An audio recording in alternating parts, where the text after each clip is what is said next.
Welcome to Not Milk Never Milk. Subscribe if you're lactose intolerant. You start by confirming prerequisites. You have the auto mail sender installed, an authenticated account, and a ready SMTP or OAuth connection. Once done, open the app and import a CSV that includes email, first name, and send date using YIMMDD.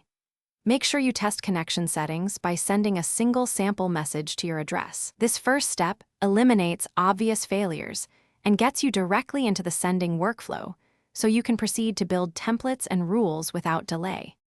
Next, you build templates and attach rules. Create a reusable template using placeholders like first name and date, because templates keep messages consistent and scalable.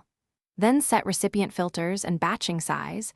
Choose a send window in recipient's local time to avoid off-hour deliveries.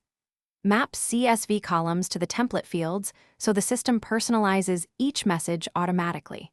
Finally, enable a retry policy for transient failures. This reduces manual intervention and ensures most messages complete successfully. To finish, perform a dry run and review the previewed messages. Once satisfied, schedule or start the actual send. Monitor the delivery dashboard for bounces, opens, and errors so you can act quickly if patterns appear. If issues arise, make sure to check SMTP or OAuth credentials, validate the CSV format, and confirm you are within provider rate limits. If one critical failure recurs, pause the campaign, correct the root cause, then resume. This prevents repeated bounces and protects your sending reputation. Thanks for watching. If this was helpful, leave a like and consider subscribing. See you next time.